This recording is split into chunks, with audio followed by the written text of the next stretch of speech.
Welcome to Martini Time. It's been a beautiful Saturday here in Blackstone, and I've been power washing the deck. I have a deck in the back, and I've always felt, since I've been hanging around the house for a lot, what with running a photography studio out of the house, and then since well, actually, you know, I've been the cleaner in the house. Let's put it that way.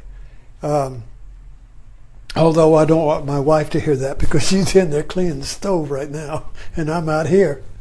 But what the point I wanted to make is that household duties, like power washing the deck, cleaning the grease off the stove, vacuuming the floor, cleaning the toilet, all of these household duties can be a spiritual practice if you see them metaphorically. And again, I know he's going to talk about metaphors again. Well, I can't help it. So, is that the mundane practice becomes a spiritual practice when you combine the physical thing you're doing, like power washing the deck, getting it back to its original finish, and having the intention to get back to your original finish. So you see, the practice splits the intention so that you are doing something in the external world, cleaning the dishes, getting the dishes clean, restoring something, getting the wrinkles out. All the household duties are all based in restoring it to its original order. Oh, company's coming, so you got to clean it up and get everything just right, you see. So the whole thing about the household is that this is where we live. So this house is the external clothes of my mind and the mind of the people that live in there. So when you clean the house, unless you have the intention of working on your mind, you see, you miss a great opportunity of making the household duty into a spiritual practice, which is not a duty, it's more like play. So this heals the mind, because normally we are conditioned just to operate on the outside world, but we don't operate on the mind. We just let the mind run like a dog running around sniffing fire hydrants.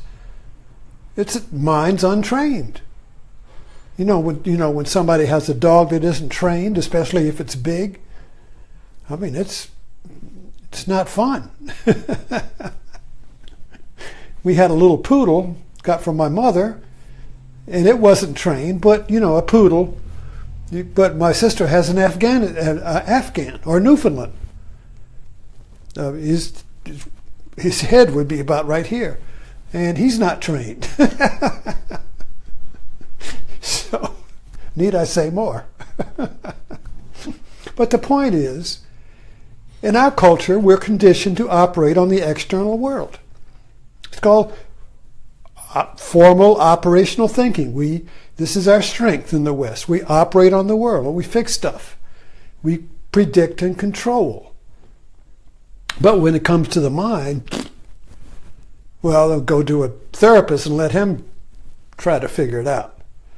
Or you go to a pharmacist and he'll give you a pill. Or a doctor give you a pill to control the mind. So neither one of those is self-operated.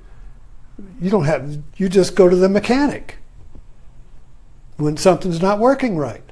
And it will always work right because you're not interested in operating on it and figuring out how it works. You can't operate on something unless you understand how it works. So you can't operate on your mind unless you understand how it works. And then you discover you're not really operating on it, you're just understanding it, and understanding it is operating on it. So so the cleaning, power washing the deck today was enjoyable because you're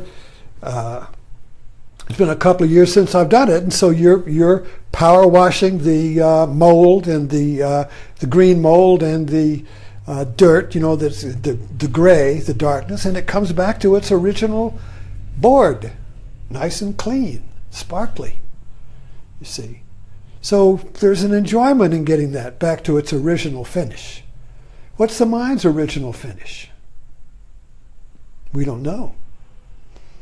We have movies, like I've been writing about Zorba the Greek today. And if you haven't seen that, you should see it, because it's about your original finish. Zorba the Greek is about your original finish. What's it like to be an original, authentic person?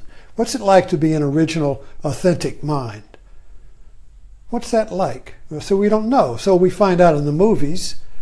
And so Zorba is about that. Zorba is of course, is a character written by Katsantzakis, and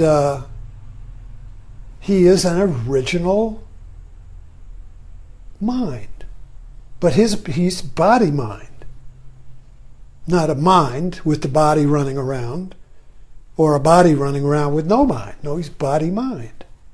So our original finish is body mind.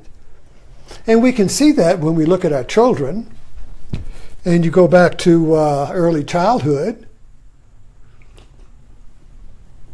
Early childhood is body mind. Children are not living in their mind. They're creating their mind. They're creating a brain. And the body and the mind are one, working together.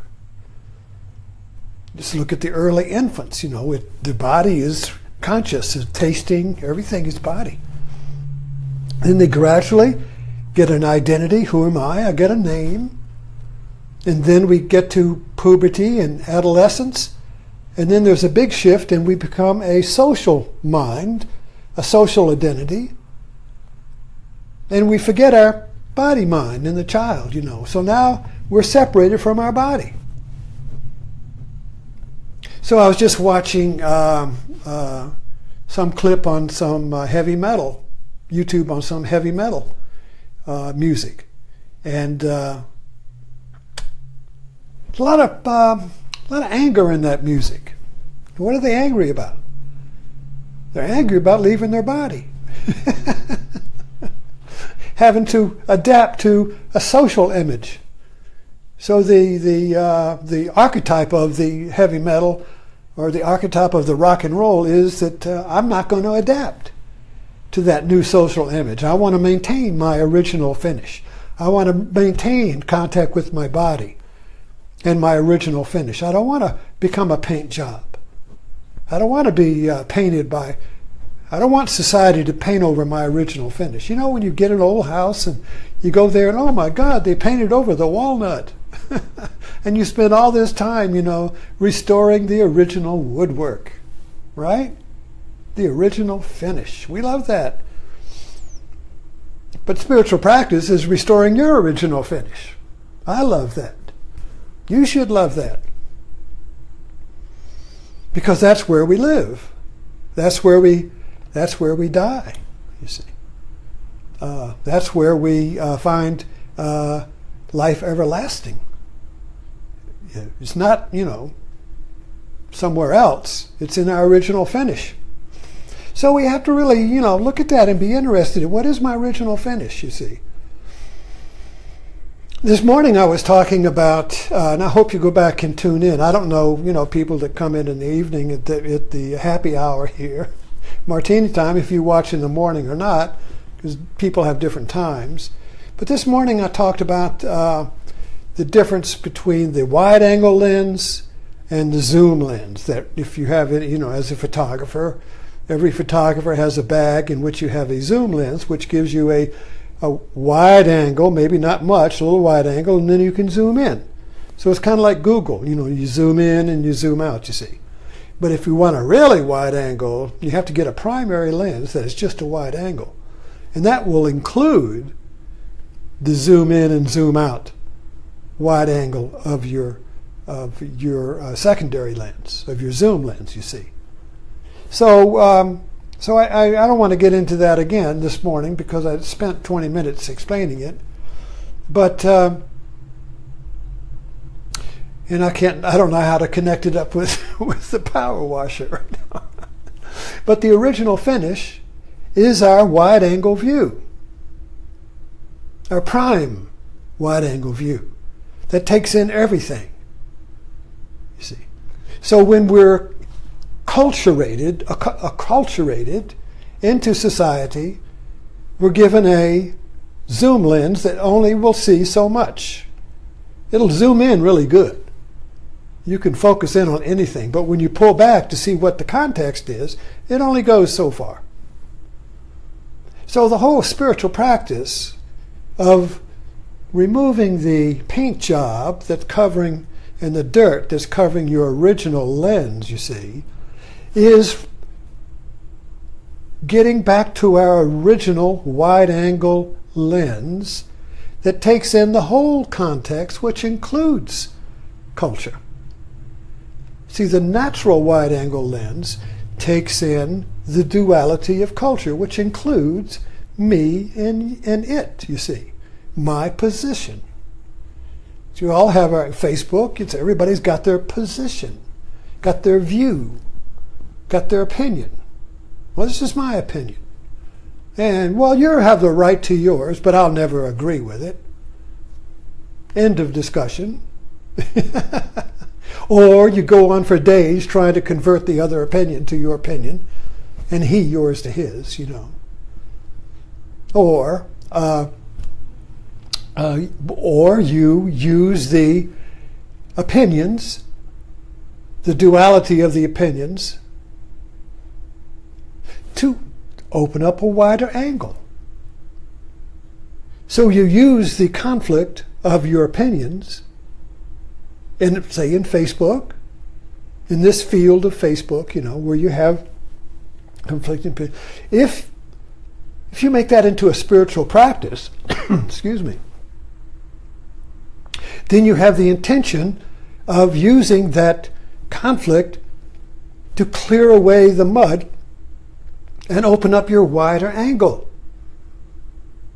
which includes the duality and the contradiction. And you see something that's greater. And usually both sides can agree on that because it transcends the argument. So there's a discovery in that. So the original wide angle is always a discovery. The original wide angle is just, oh, aha, I see something, and it's creative.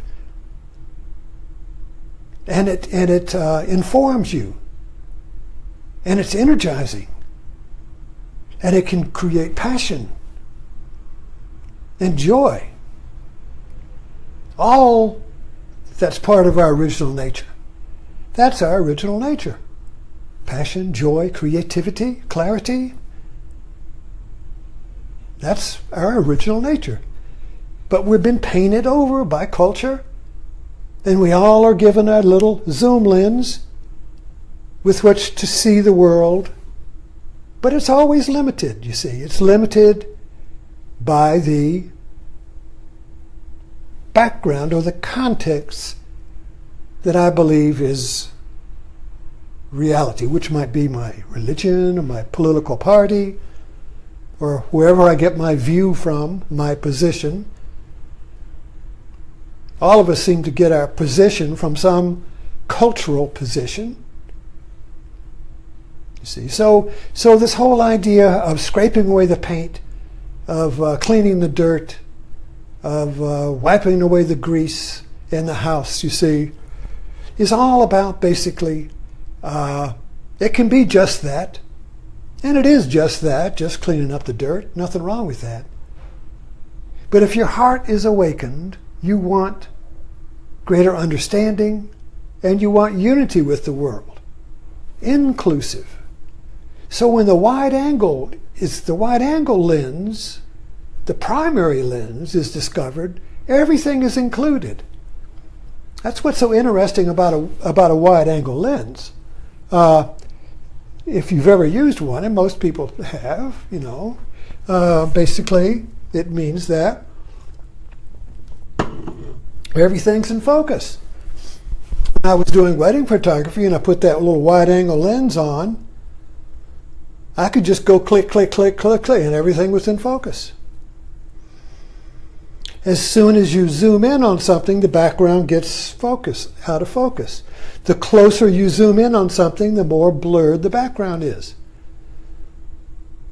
So when we have a lens, a cultural lens, a mind lens, that is really just worried about what's going to eat you, what's going to be the threat to your possession, we just narrowly focus on everything. And we don't really know the context of it because the context is blurred. So we project a context on it, which is our story, our narrative, our story of me. That gets projected onto the screen of reality to give context to what we zoom in on. Because if you zoom in on an object, you don't know what it is. You don't know what it means unless you have a context. So if you zoom in on this little Greek pissing boy, you see, the whole background would be blurred. And you wouldn't know what it was. I mean, it would be a little boy, but you wouldn't know what it meant. So if this were in a museum, you would know the context would be a Greek mythology. Or if the context is here, it would mean piss on it. So the same with see, so everything has a meaning according to the context. And unless we have an original wide-angle lens, which sees the context of everything as it is, unless we have that lens clean, the context that we use to determine what things mean is being projected onto reality by our religion, our philosophy, our political party. You see? Fox is real good at this because Fox is really good at understanding how this works because they have a very powerful story projection. Everything that comes up in the news has meaning according to their narrative. Trump is good at this. Everything that comes up in the news has meaning according to his narrative, his story, and of course then the news is false. But anyway, so I hope you get the idea of what we're looking at here, is that you can make your everyday life, your drudgery, your household duties, you can make it being a cleansing of the mind. And the way we do that is Zen. So, and here again, it's a paradoxical thing. You start off, I'm cleaning the house, I'm cleaning the mind. You see, you can do that. But then after a while, you begin to just do the cleaning. So if you just do the power washing, just that, or if you just brush your teeth with no thought, with no story, with no time, I got to get done, you see. That's a projection. So if you do it without time, you're just doing the duty. And that's your original nature. But as soon as you put it into time, I got to do this and I got to get done. And why isn't somebody else doing it? I should pay somebody to do this. Yada, yada. As soon as I put it into that context, I'm back with a narrow lens. And I projected a background of me. Why me? Why do I have to do this? How long do I have to do it, you see? So the original nature is just doing this without time. Just do this, and that's Zen. So my bell's about to ring, so I'll see you in the morning. And watch Zorba the Greek if you haven't seen it. And thanks for dropping in.